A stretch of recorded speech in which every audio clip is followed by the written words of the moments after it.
For shame. When will you ever be happy with anything anyone does? Sony right now could release 8K 120 frames per second open gate and you'd be like, eh, kind of cool, as you're scrolling past your chipmunk obstacle course. For shame. All I want is the perfect camera. All I want is the perfect camera. So I was talking with my buddy on Facebook, Spencer's Adventures. Go subscribe down below. Where he's my camera buddy and we just talk gear. We're both like minimalists at heart, but we're also camera addicts. So it's an interesting dichotomy of like, yeah, we should stick with the most humble setup. I'm thinking of getting this, switch into that. We're idiots. But we have these little debates, and he sent me this video from Matti Haapoja, and it's how he's shooting Nikon now and Sony's dead, and I have some thoughts on it right now. We are on the Nikon ZR. We're in red raw 4K, oh my God, in a living room near you. Canon EF 24mm 1.4 adapted. Do we deserve it? We don't. And it got me thinking, I have this camera, and he's praising it, and he loves the screen, and it's doing red raw, and Sony's fallen behind, and it just got me thinking, like, God, they don't have to do anything almost. Like, the Sony ZV-E1 is still the perfect camera. Why would Sony do something? Like, we're such consumer, foaming at the mouth, squirrel-eating assholes who just, like, expect too much of these companies. We're like babies crying for... It's not the newest thing, oh my God. It's funny because the Sony A7S III, well, perfect, it's now like almost 6 years old, and we're kind of expecting like the next thing to blow that out of the water, like a leapfrog of that. And it's almost like asking too much. Like, why do we expect that's even possible with our current technology? For those who don't know, our current civilization is about 300 years old. Due to the last reset in the Little Ice Age. I'm sorry you didn't research that and you don't know that we're just starting over. All the old buildings that were built, they were already here. So most of our technology is just stuff we dug up from the mud flood. There was trains already here and we're just like, how does that work? And we're reverse engineering our camera technology, obviously. And we didn't invent it. We already had the Sony A7S I 300 years ago, and it's like, okay, we're just reverse engineering, and Sony's done a pretty decent job of like adding some new wiring. But like, we're not the people who invented this shit. We're stupid assholes. But us consumer babies are asking for these like completely ridiculous specs, and like we're so demanding. God, we're sickening. I sicken myself asking for these specs. Like, where's my 4K 240 frames per second already? What the hell is this? We don't need any of it. Just give me a 2 megapixel sensor, I'll be happy, but okay, I get it. We want some upgrades. Like this Nikon, I'll be honest with you. God, the image is nice. It's red raw, it's cool. It's like almost as good as my Fuji, as you'll see in the comparison soon. I don't know, I prefer the old Fuji X-H2S, but whatever. It doesn't shoot raw, doesn't have to. Whenever I pick up this camera, I'm saddened a bit, just a little bit, just like the grip, everything, just holding it. Physically, I'm like hurt. I'm just like, oh God, this is a weird brick of a bitch. So I'm like, I don't know, the image is okay. I'm not super thrilled to be following this flock of sheep off a cliff into Nikon territory, and everybody, I just feel like I'm part of the group now. Everyone's shooting Nikon, oh, red raw, bro. I don't care about that. I'm switching out of it right now. Okay, switched out of that. That's good enough. What the hell's happening with that? What the hell's happening right now? What is this? Oh God, do I have digital stave on and it's doing something weird? That's probably pretty cool stave over there. Let's turn that off. So now we're in H.265, which is known to be the worst codec ever invented in any camera. Like it's the basic form. It's usually good, but for some reason in the ZR, it's way worse than the Z9 III. That's how you say that. And it's bad, but it's soft and pleasing. I don't mind it at all. I'm cool with it, but here's my debate right now. So we have this Nikon with the latest and greatest tech, It's not that great. It's like an A7S III competitor, but it has some codecs that filmmakers like, and the big screen is cool. It's kind of distracting. Don't even love it, if I'm being honest with you. Versus like a more humble setup with the older ZV-E1. Could you believe it? It's lighter, it's cheaper, it's just doing basic H.265. No one cares. It doesn't do RAW, doesn't do anything. But it would perform better in so many ways than this. The polish of Sony, way better autofocus, better stabilization, gyro data in there. And it's light and cheap. And Sony Color Science is a thing. It's fine, I'm sure. But when I was watching Matti's video, he's like praising Nikon for doing all this new stuff and how he's leaving Sony and Sony's like just not doing anything interesting. But his whole video was out of focus all the time, pulsing. It was very shaky in the vlogging segments.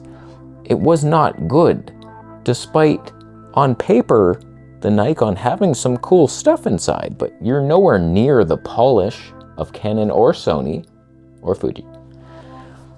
So it's like, I don't know who you are, Nikon. I liked you in the Z6 III because hardly anyone was shooting it. I felt like I was an outlier off in my little camp, and we're making fires in a garbage barrel and we're roasting marshmallows and rat meat, and it was a family gathering. But now everyone came to our rat meat barbecue, and it's like, oh, you think rat meat's cool now, huh? And it just doesn't taste the same now. Doesn't taste good anymore. Stupid rat meat. You ruined rat meat, Nikon fanboys. And then everybody, oh, red raw, bro. No one gives a shit, man. Most of the red LUTs, they suck. There's the odd one that's okay. That looks somewhat normal. I bet you could grade a Sony camera to look filmic. But honestly, some real talk. I'm embarrassed to be a part of the consumerism of our society, promoting camera gear, and then just like being mad at companies because they don't have alien technology. And just like every single camera is more than good enough. The Canon RP pretty much destroyed my A7S III. If we're just doing talking head stuff, just seemed like it was better color science. It wasn't better at all. The dynamic range was worse. It was over sharpened and bad, but for most people watching on their phone, the Canon RP did plenty good enough for way less money. And it's like just this lust for specs that don't matter when all I want is polish and fun. Just let me use you and have fun while doing it. So while it's true Sony has not beaten the A7S III really when it comes to video, 6 years now, and they've released many cameras that are worse and lower end, they really have scoped out the competition and not seen something that also beat the A7S III. Like, if we're being real, these cameras that are latest, they have some interesting features, but if you put it all together, they still don't even match the polish of the A7S III. So it's like, why would they? They probably have the camera ready to be released, and Sony always does this. They wait until something's actually threatening, and then they sick it on them. They have a little poodle. It's like, okay, there's wolves. Go, boy. And the poodle kills the wolves and rips the blood out, and organs gushing everywhere. Sony poodles are coming, and they're ready. But like, you have to do something better than this shit, Nikon. Oh, I have red raw. Oh, whoops, we can't do aperture priority or auto expose. Like, you have cripplings, and then your autofocus is all over the place. Your stabe is class trailing. You didn't beat the A7S III. I would rather have a ZV-E1. Right now, I might sell this on media. I have like 13 days to decide because like I'm trying to gather my system so I'm happy. I could be very happy with this Nikon and my Fuji, but I'm like, do I even need this damn Nikon? The file sizes are ruining my life. Every video I make in red raw, it ends up being like close to 200 gigabytes. And if I ever film some B-roll, it's like, holy shit. And like right now, I just filmed the first part of the Fuji versus Nikon comparison, but now it's cold and snowing. I can't film the second part outside, so I have this giant file on my desk, and it's like, God, Oh man, and I have a 2 terabyte SSD. It's gonna fill up, man. It's like this thing is a headache to use with these files. That's what you get, this codec. Like, where's my light version? NRAW has a light version that's barely 330 megabits. Problem is, as soon as I sell the ZR, Nikon's gonna come out with the firmware and I'm gonna be like, they shoot red light. What happened? They fixed the state. There's no more sport mode. It just works seamlessly now. Oh God, no more autofocus pulse. Oh. HD 240 frames per second raw. Oh. Sony never adds firmware features. But they release polished, finished products. So it's like, that's the debate. Do you want some sketchy thing that will get a bunch of updates in the future, or some really good thing that will get nothing, no love?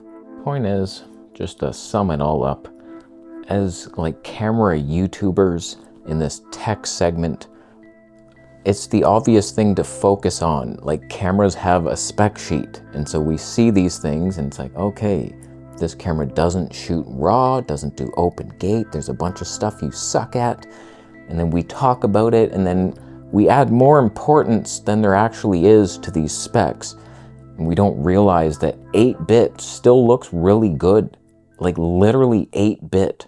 Now, dismissing the potential that this is underexposed, and it likely is, are you trying to tell me if I uploaded this video, you'd be like, what the hell is that?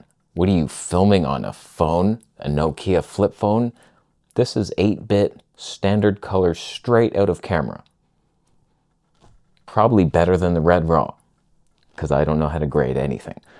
So it's like, 8-bit can be totally fine. You put on this like dynamic range feature, and then you protect your highlights outside, and you're like, wow, what is that, an airy? Yeah, it basically is. So like, you don't need any of it. Why do we keep talking about it? I don't understand. So like, Sony, well done for the ZV-E1. Will you ever beat it? Maybe, and I'll see you in 10 years. But I will debate buying you till I leave this city. So start filming something interesting, and then push your camera to its breaking point, and then see like, oh, you know what? I'm getting some banding in those skies. It's time for 10-bit. As if you need 16-bit RAW through your external recorder and your HDMIs. I hope one of your HDMIs wraps around your neck at night because your child squeezes it as a toy. Calm down. Don't wish harm upon your fellow man. Just because you're disgusted with everyone and yourself doesn't mean we have to fight. So 8-bit is enough. 2 megapixels is overkill. And Red RAW needs a light version soon, if not now. What do you think about Bitcoin leaving your life towards me? Do you agree we're spec Nazis and it's stupid and actually like just baby talk? Post your baby comments down below. After subscribing,